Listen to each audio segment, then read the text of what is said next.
Au nom du Père, du Fils et du Saint-Esprit. Amen. La paix de Jésus soit dans votre maison. Sa paix et sa joie. Alléluia. Que ta parole rentre dans mon esprit. Que ma bouche proclame ta parole et que mon cœur l'accueille. Nous lisons le Saint-Évangile selon Saint Matthieu, chapitre 4, versets 12 à 17 et 23 à 25. Quand Jésus apprend que Jean, il s'agit de Jean le Baptiste, quand Jésus apprend que Jean a été arrêté, il s'éloigne et va en Galilée. Là, il laisse Nazareth et vient séjourner à Capharnaüm, sur le bord de mer, à la frontière de Zabulon et de Nephtali. Ainsi va s'accomplir ce qu'a dit le prophète Isaïe. Écoutez, terre de Zabulon et de Nephtali, toute route de la mer et rive du Jourdain, et toi, Galilée, province des païens, le peuple jeté dans les ténèbres a vu une grande lumière. Pour ceux qui restaient dans l'ombre, au pays de la mort, une lumière s'est levée. Dès ce moment, Jésus commença à proclamer son message. Il disait « Convertissez-vous, car le royaume de Dieu est tout proche. » Donc,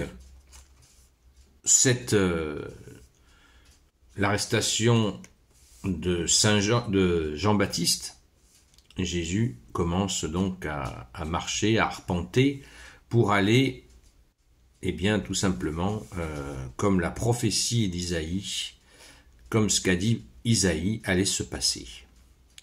On voit là que à chaque fois, on vient de l'écouter avec la question des rois mages, que le prophète avait annoncé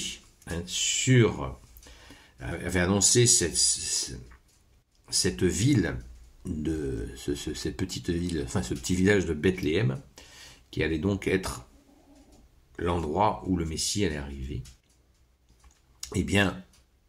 C'était annoncé. Là, Isaïe, pareil, annonce la venue de Jésus dans ces contrées-là.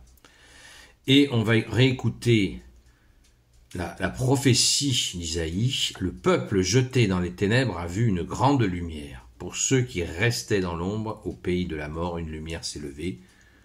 Comme le dit le credo, Jésus est la lumière, né de la lumière. Vrai Dieu, né du vrai Dieu. C'est le Messie qui fait, on va dire, sa tournée pour accomplir toutes les prophéties, tout ce qu'avaient annoncé les prophètes. Et ça avait commencé justement avec Isaïe, plus de 900 ans avant son arrivée. Vous imaginez la joie, toute cette culture hébreu qui se trouve validée par la présence de Jésus, et Jésus qui vient, séquence par séquence, lieu par lieu, valider ce qu'ont dit les prophètes. On mesure peut-être pas assez, nous, occidentaux, cette puissance de Jésus qui vient valider ce qui a été dit, parce que les gens avaient été élevés pendant des générations dans la connaissance de ces textes, et là ça se réalise sous leurs yeux. Ce qui explique aussi que beaucoup n'y ont pas cru, parce qu'ils ont été depuis tellement longtemps préparés que beaucoup n'ont pas cru. Mais beaucoup ont cru aussi, puisque les foules étaient au rendez-vous. Alléluia. Alors on continue bien sagement du verset 23 à 25.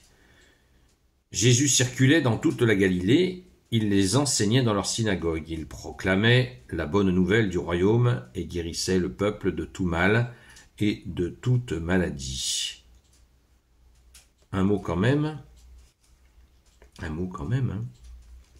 au verset 17. Dès ce moment, Jésus commença à proclamer son message. Il disait « Convertissez-vous, car le royaume de Dieu est tout proche ». Cette phrase-là est la phrase la plus répétée par Jésus dans l'Évangile. Le royaume de Dieu est tout proche. Bien sûr, c'est lui. Jésus est la porte. Nul ne va au Père sans passer par moi, dit Jésus. Donc les gens sont face à face avec le royaume des cieux, en ta présence, ô Jésus. Ça, il faut bien l'enregistrer. Et c'est pour ça qu'il nous est dit, que Jésus disait, convertissez-vous. La fameuse conversion. 180 degrés, on est dans une mauvaise direction, on prend exactement la direction inverse. Pas 380 degrés, puisque sinon on tourne en rond. Voilà. convertissez-vous, Jésus s'est fait tout proche et il est là au milieu de nous à l'heure où nous parlons. Merci Jésus. Je continue. Jésus circulait dans toute la Galilée, il les enseignait dans leur synagogue, il proclamait la bonne nouvelle du royaume et guérissait le peuple de tout mal et de toute maladie.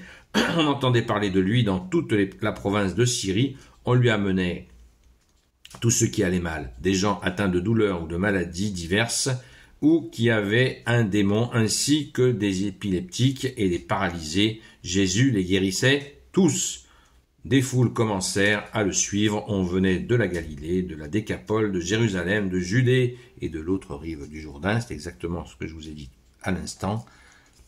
Jésus soulève des foules parce que les gens attendaient depuis plus de 900 ans la venue du Messie, du Christ, seul sauveur, du Fils unique de Dieu. Alléluia. Alors, on constate que Matthieu nous donne la liste des maladies. C'est intéressant à noter. On voit que la Syrie est nommée province de Syrie. On situe les lieux en question, c'est magnifique. Et Jésus libérait aussi des démons. Tous étaient guéris, tous. Très important, tous étaient guéris. Alors, si nous sommes en difficulté, si nous sommes malades, si nous sommes désespérés, si nous sommes, quels que soient nos maux, offrons-les, donnez-les à Jésus. On le donne à Jésus. On le donne à Jésus de tout notre cœur et on est dans la prière et dans cette espérance. Jésus, tu es le roi de gloire, le Dieu de nos vies. Alléluia. Et on voit avec quelle insistance Saint Matthieu qui a écrit ce texte appuie, par l'Esprit Saint bien sûr, appuie sur « ils étaient tous guéris ». Alors imaginez ce que ça a développé, les gens, comment ils se sont transmis le message, avec quelle puissance. C'est pour ça que Jésus se retrouve régulièrement avec des milliers de personnes autour de lui. Est-ce qu'on imagine cette pression?